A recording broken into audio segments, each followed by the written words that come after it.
যেটাকে বলছে হচ্ছে যে আপনাকে বলা হচ্ছে যে একজন পেশাদার বক্তা, যখন আপনি যেহেতু আপনি বক্তৃতা দিয়ে টাকা নিয়ে থাকেন, এইটা আপনি ঘন্টায় কত টাকা নেন সেটা নিয়েও মানুষের মধ্যে উৎসাহ আছে। এই ধরনের বিষয় নিয়ে আপনি কি বলবেন? কেউ কেউ আবার বলে থাকেন আপনি যে বক্তৃতা দেন সেটা দিয়ে একটা নির্দিষ্ট অঙ্কের টাকা নেওয়াটাও আসলে ঠিক হচ্ছে কিনা সেটা নিয়ে অনেকে অনেকে প্রশ্ন। অনেকে, গোস্তাকি মাফ করবেন, অনেকে আপনাকে হেলিকপ্টার হুজুর বলেন, কারণ আপনি বিভিন্ন জায়গায় হেলিকপ্টারে যেতে পছন্দ করেন। এই ধরনের নিউজ, এই ধরনের আলোচনা আপনি আসলে কিভাবে নিয়ে থাকেন? দেখেন, আপনি একজন স্বনামধন্য সাংবাদিক এবং আপনি সাংবাদিকতার মাধ্যমে বাংলাদেশের অনেক উপকার করেছেন, কিন্তু কোনো হিংসুক বা নিন্দুক যদি বলে খালেদ মহিউদ্দিন একজন বাচালি করে টাকা কামাই করে, এটা কি আপনি মানবেন? মানবো। আমি বক্তা না, মানবো। আমি হচ্ছে দায়ী কথাই তো বেচা খাই। আল্লাহ। আমি আমি আমি আমি আপনি ঠোঁটে চেয়ে খান, কিন্তু আমি মেধা দিয়ে সেবা করি মানুষকে। আমি বক্তা নই। আমার পরিচয় হচ্ছে, দেখুন আমাদের একটা ইতিহাস আছে। আমি পেশাদার কোনো বক্তা নই, আমি হচ্ছে দায়ী আল্লাহ। আল্লাহর দিনের দাওয়াত মানুষের কাছে পৌঁছে দিই। এখন আসে টাকার বিষয়। বাংলাদেশে কেউ কোনো দিন দেখাতে পারবে না আমি আমার নিজের জন্য কোনো টাকা চেয়ে। যদি আমি কোনো প্রোগ্রামে কন্ট্যাক্ট করে টাকা নিতাম তো সর্বনিম্ন 3 লাখ টাকা রেট রাখতাম, কিন্তু কখনো কখনো আমাকে তারা খুশি হয়ে যা দেয় সেটাই আমি নিয়ে থাকি। দ্বিতীয় হচ্ছে হেলিকপ্টার প্রসঙ্গ। এটা হচ্ছে আমার অত্যন্ত প্রয়োজন। হেলিকপ্টারটা আমার চেয়ে বেশি বাংলাদেশে শেখ হাসিনাও ব্যবহার করে না, এটা আমি অহংকার করে বলছি না, আল্লাহ তাআলার শুকরিয়া আদায় করছি। এবং বাংলাদেশে অনেক বক্তা বা স্কলার এক সময় আমার বিরোধিতা করেছে আমি হেলিকপ্টার কেন চড়ি, হেলিকপ্টারে কেন যাই। বাংলাদেশে 2014 সাল থেকে ব্যাপকভাবে আমি হেলিকপ্টারে যাচ্ছি। এখন অনেক বক্তা, স্কলার বা স্ক্রু ড্রাইভার যাই বলেন, তারা হেলিকপ্টার ব্যবহার করছে।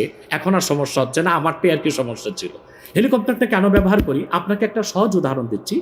গত পরশুদিন আমার একটা প্রোগ্রাম ছিল মেঘনাতে, দিনে বাদে জোহর, আর রাতে আমার প্রোগ্রাম ছিল রংপুর হারাগাছ, সেটা মিডিয়াতে ব্যাপক প্রচার হয়েছে।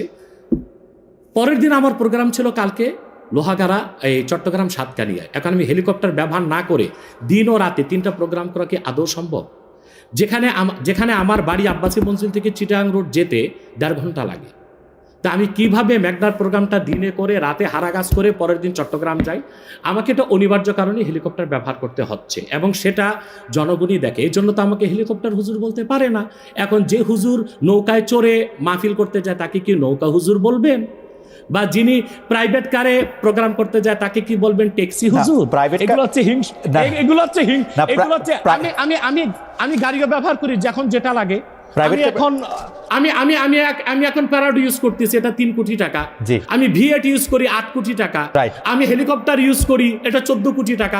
এখন আমি নৌকাতেও যাই, যেখানে যেভাবে আমার সুবিধা তখন সেভাবে সেখানে না, সেটা ঠিকই আছে।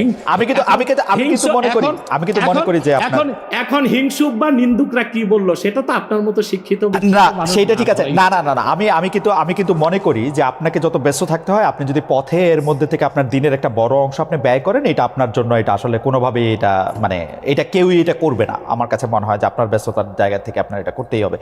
কিন্তু আমার যে প্রশ্ন ছিল যে আপনি এর জন্য নিজেকে একজন প্রফেশনাল স্পিকার মনে করেন কিনা, আপনি মনে করেন কিনা যে আপনি যে বিভিন্ন জায়গায় বক্তৃতা দিতে যাচ্ছেন এবং আপনার যে একটা অসম্ভব চাহিদা বিভিন্ন জায়গায়, আজকে এখানে কালকে সেখানে, সেইটা আপনার আয়ের একটা বড় উৎস কিনা?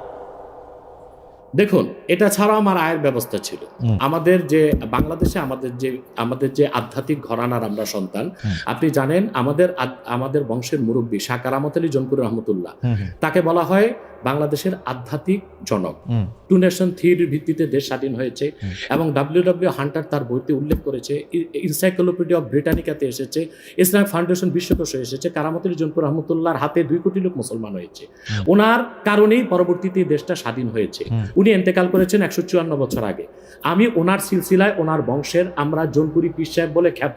আমি যদি অন্য পীরদের মতো আব্বাসী মঞ্জিলে বসে পিরি মুরিদি করে যেতাম, তাহলে আমার কোটি কোটি টাকা বছরে আসতো। মূলত আমার হচ্ছে দিনের দাওয়াত দেওয়াটাই আমার মূল কাজ। তারপর জনগণ যেটা খুশি হয়ে আমাকে সম্মান করে, সেটা আমার জন্য যথেষ্ট। আপনি কি আব্বাসী, এটা আমার পেশা নয়, এটা নেশা। আপনি কি আব্বাসী মঞ্জিলে আর এখন বসেন না? মানে ওই সিলসিলাকে বসি, কিন্তু মূল হাইলাইটস করা হচ্ছে দাওয়াতের কাজকে।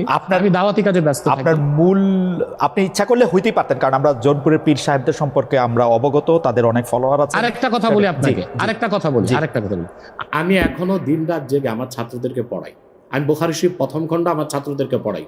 তো শুধু মাদ্রাসায় পড়িও আমি কয়েক লাখ টাকা কামাই করতে পারতাম, বই লেখক কামাই করতে পারতাম, কিন্তু আমি মনে করি তৃণমূল পর্যায়ে আল্লাহর কোরআনের দাওয়াত পৌঁছে দেওয়ার জন্য ওয়াজ মাহফিলের কোনো বিকল্প নেই। রাইট, সেই এটা আমার পেশা নয়, এটা আমার নেশা। এটা আপনার নেশা, কিন্তু আপনি অন্যগুলি যেগুলি আপনি অর্থকরী নিতে পারতেন সেগুলি তো আপনি নেন নাই, আপনি নিছেন হচ্ছে দিনের দাওয়াতের জায়গাটাকে, টাইমটাকে, সেই ওগুলো নিচ্ছি, ওগুলি আপনি ঠিক টাকার জন্য আপনি ব্যবহার করছেন না, আয়ের ব্যবস্থা নয়। রাইট, সেই জন্য আমরা আপনাকে একজন পেশাদার মানে বা প্রফেশনাল রিলিজিয়াস স্পিকার এরকম বলতে পারি কিনা, সেইটাই ছিল আর কি আমাদের প্রশ্ন। না না, পেশাদার বলতে পারি না। ওকে, আপনি আসছেন এখানে, আমরা দর্শকদের কাছে একটা প্রশ্ন করেছিলাম যে আগামী জাতীয় নির্বাচন ঘিরে বাংলাদেশে ইসলামপন্থী দলগুলোর মধ্যে ঐক্য প্রক্রিয়া সফল হবেন বলে মনে করেন কিনা দর্শকরা। শতকরা 56% দর্শক মনে করছেন হ্যাঁ, শতকরা 44% দর্শক মনে করছেন যে না, সেই ঐক্য প্রক্রিয়া সফল হবে না।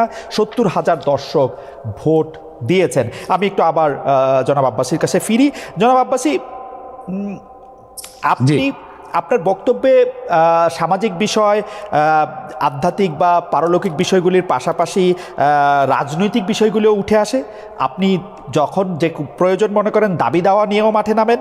আপনার রাজনৈতিক মিশন ও ভিশন সম্পর্কে একটু জানতে চাই। গত অগাস্টের শেষ দিকে নতুন রাজনৈতিক দল গঠনের কোনো গঠনের ঘোষণা দিয়েছিলেন, তাতে অগ্রগতি আছে কিনা আপনি যদি একটু সংক্ষেপে বলতেন।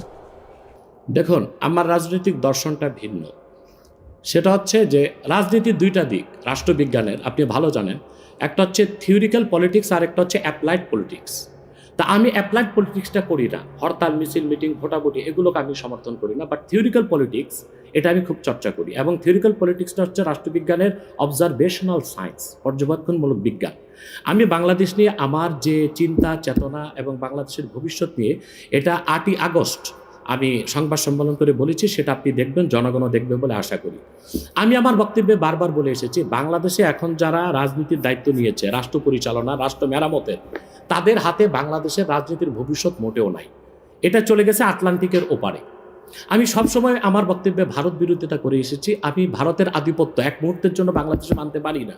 আমি বলেছি ভারতীয় হিন্দুত্ববাদ আর আধিপত্যবাদ থেকে বাংলাদেশ মুক্ত হয়েছে, কিন্তু মার্কিন আগ্রাসন ধেয়ে আসছে। এখন যদি এখানে আমি মনে করি যে পশ্চিমা দুনিয়ার 3টা এজেন্ডা, একটা হচ্ছে বর্তমান সরকারকে বসানো।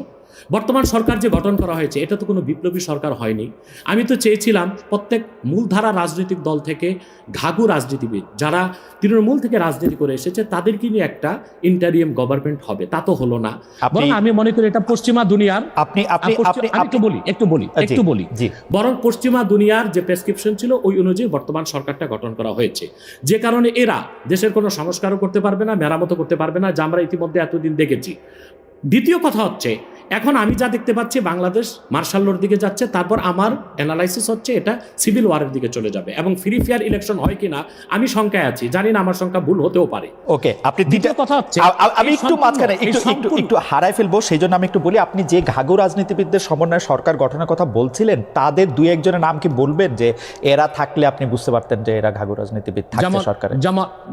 যেমন মনে করেন বিএনপি থেকে 2-1 নেওয়া যেতে পারতো, জামাত ইসলামের ডক্টর শফিক সহ আরও কিছু অভিজ্ঞ কিছু নেতা নেওয়া যেতে পারত, এবং আরও যেমন ছাত্র সমন্বয়কদের থেকে যারা যেমন তাদেরকে যারা বুদ্ধিভিত্তিক নেতৃত্ব দিয়েছে তাদের রাখা যেতে পারত। অর্থাৎ বাংলাদেশে যে রাজনীতি করবে তারা বাংলাদেশের ইতিহাস, ঐতিহ্য, এই জাতির নৃতত্ব সম্পর্কে জানা থাকতে হবে, নতুবা এই জাতিকে কেউ শাসন করতে পারবে না। যারা এখন শাসন করতেছেন তাদেরকে আপনি এর যোগ্য মনে করেন না, এবং আপনি মনে করেন একটা সিভিল ওয়ারের দিকে, একটা মার্শাল লর দিকে?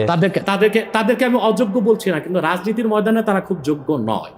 তারা যদি খুবই যোগ্য হতো তাহলে দেশকে এই অবস্থায় যায়, এখন লুটপাট ধর্ষণ যেভাবে বেড়েছে, এখন এটা তো স্বাভাবিকই মনে হচ্ছে যে দেশ কোনো ভালো গন্তব্যে যাচ্ছে না। এখন আমার কথাটা শুনুন, আমি আগ থেকেই বলে এসেছি, এই সবগুলো বিপদ হুমকিকে ওভারকাম করা যেত, এবং মার্কিন আগ্রাসনকে ঠেকিয়ে আমরা একটা সুন্দর বাংলাদেশ ফেয়ার এবং ফ্রি ইলেকশনের মাধ্যমে করতে পারতাম। এটার দায়িত্ব যদি ইসলামপন্থীগণ নিতেন। এখন ইসলামপন্থী কারা? শুধু জামাত ইসলামীকে তো দিলে হবে না।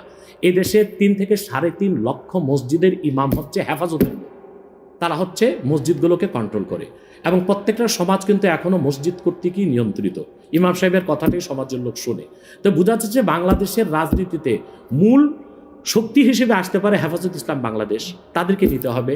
জামাত ইসলামী আছে, খেলাফত আছে, অন্যান্য ইসলামী দলগুলোকে নিয়ে যদি একটা অ্যালায়েন্স করা যেত, তাহলে বাংলাদেশে যে কোনো আগ্রাসনও ঠেকানো যেত, ফ্রি অ্যান্ড ফেয়ার ইলেকশনও করা যেত, এবং অন্তত শতাধিক আসন নিয়ে ইসলামপন্থীগণ সংসদে যেতে পারে। ওকে, ইসলামপন্থীদের কথা যেহেতু আসলো, মানে আপনাকে প্রথমে একটু প্রশ্ন করে রাখতে চাই যে আপনি নতুন রাজনৈতিক দল ঘোষণা অগাস্টে দিয়েছিলেন, আপনার রাজনৈতিক দর্শনের কথাও বললেন যেটা অনেকের থেকে আলাদা। বর্তমানে যেসব রাজনৈতিক ইসলামী আদর্শে অনুপ্রাণিত রাজনৈতিক দল আছে, জামাত ইসলামী সহ, তাদের কারোর সাথে যুক্ত হওয়া বা তাদের কারোর ব্যাপারে মানে তাদের অন্তর্ভুক্ত হওয়ার কি আপনি ভাবছেন, বা তাদের কাউকে আপনি সহি ইসলামিক আদর্শে অনুপ্রাণিত রাজনৈতিক দল মনে করেন কিনা?